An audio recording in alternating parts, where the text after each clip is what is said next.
क्या आपके साथ भी ऐसा हो रहा है कि आप जिम में बहुत हार्ड ट्रेन कर रहे हो और एकदम कंसिस्टेंसी से अपनी डाइट भी फॉलो कर रहे हो, लेकिन फिर भी यहाँ तो आपका वेट गेन हो रहा है और ना ही आपकी स्ट्रेंथ इंक्रीज़ हो रही है। जितना वेट आप पहले लिफ्ट कर रहे थे अभी भी उतना ही लिफ्ट कर पाते हो और आपको अपनी फिजिक में कोई भी विजुअल इंप्रूवमेंट्स नहीं दिख रहे हैं। तो ये video specially skinny hard gainers के लिए होने वाली है जिनका नेचुरली एपेटाइट बहुत कम रहता है और फास्ट मेटाबॉलिज्म होने की वजह से उनके लिए वेट गेन करना एक बहुत बड़ा टास्क के जैसा होता है। इंटरेस्ट मी, मैं इस प्रॉब्लम को अच्छी तरह से समझ सकता हूँ क्योंकि मैं भी उस फेज से निकल चुका हूँ जब मैं 49 किलो का एक स्किनी लड़का था और मैंने भी शुरू में अपना वेट गेन करने के लिए बहुत स्ट्रगल किया था।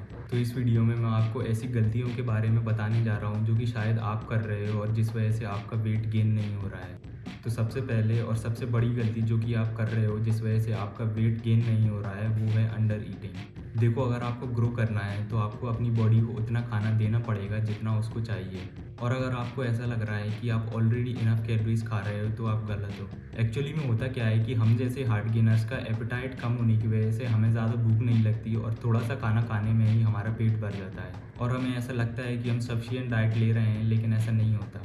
अगर आपको वेट गेन करना है तो आपको अपनी डाइट और बढ़ानी पड़ेगी और ज़्यादा खाना खाना पड़ेगा। इसलिए आपको खुद को फोर्स फीड करना पड़ेगा। तो फोर्स फीडिंग में हम क्या करते हैं कि हम हमारा पेट भर जाने के बाद भी ज़बरदस्ती थोड़ा सा एक्स्ट्रा खाना खाते हैं और कुछ टाइम बाद जब हमें उतना खाना खाने की आदत लग जाती है तब हम अपनी डाइट में थोड़ा और खाना ऐड कर देते हैं। ऐसे करके धीरे धीरे हमारा एपेटाइट बढ़ जाता है और हम उतना खाना खा पाते हैं जितने की हमारी बॉडी को रिक्वायरमेंट है। और आपको एकदम से अपनी डाइट बढ़ाने की ज़रूरत नहीं है। शुरुआत में आपको बस अपनी डाइट में एक रोटी या फिर कार्बोहाइड्रेट का कोई भी सोर्स ऐड करना है और स्लोली प्रोग्रेस करनी है। दूसरा एक बहुत कॉमन रीज़न है इनकंसिस्टेंट डाइटिंग। तो जैसा कि मैंने आपको बताया कि एपेटाइट कम होने की वजह से हमें भूख नहीं लगती, तो कई बार क्या होता है कि बहुत सारे लोग भूख नहीं लगने की वजह से अपनी मील्स को स्किप कर देते हैं या फिर वो अपनी मील्स को पूरा ख़त्म नहीं कर पाते और इस वजह से किसी दिन वो सरप्लस में होते हैं और किसी दिन डेफिसिट में। आपको शायद ऐसा लगता होगा कि एक मील स्किप करने से ज़्यादा कोई फ़र्क नहीं पड़ेगा, लेकिन ये एक मील एड ऑन होकर बहुत ज़्यादा हो जाती है और ये आपके ओवरऑल कैलोरी इंटेक पे एक बड़ा इम्पैक्ट डालती है। और अगर आपकी बॉडी को इनफ कैलोरीज नहीं मिलेंगी तो वो ग्रो नहीं करेगी, फिर भले ही आप कितना भी हार्ड ट्रेन कर ले।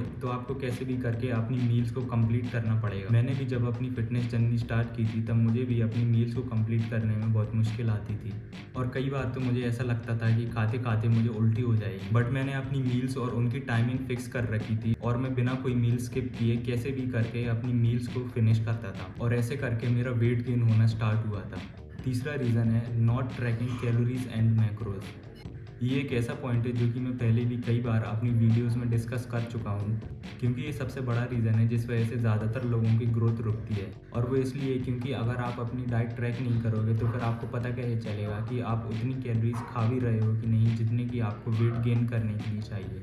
सो अगर आप अपनी डाइट को ट्रैक नहीं करते हो तो अभी एक कैलोरी ट्रैकर ऐप डाउनलोड करो और अब से आपको जो भी खाना खाना है वो इस कैलोरी ट्रैकर ऐप में एंटर करना है। ऐसा करने से आपको पता चलेगा कि आपने अपनी डेली रिक्वायरमेंट जितने कैलोरीज और मैक्रोज कंज्यूम किए कि नहीं।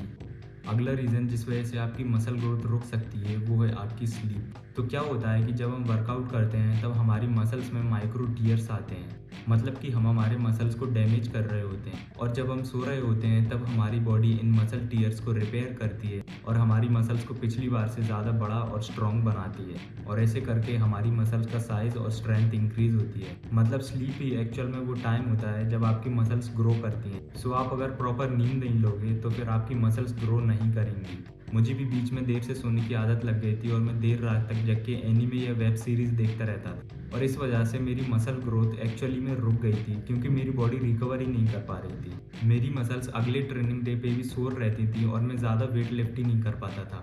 बट जैसे ही मैंने अपना स्लीपिंग शेड्यूल फिक्स किया मेरे जिम सेशंस ऑटोमेटिकली इम्प्रूव हो गए। तो अगर आपको ग्रो करना है तो रोज़ 7 से 8 घंटे की क्वालिटी स्लीप लेनी पड़ेगी और अपनी बॉडी को रिकवर करने का टाइम देना पड़ेगा।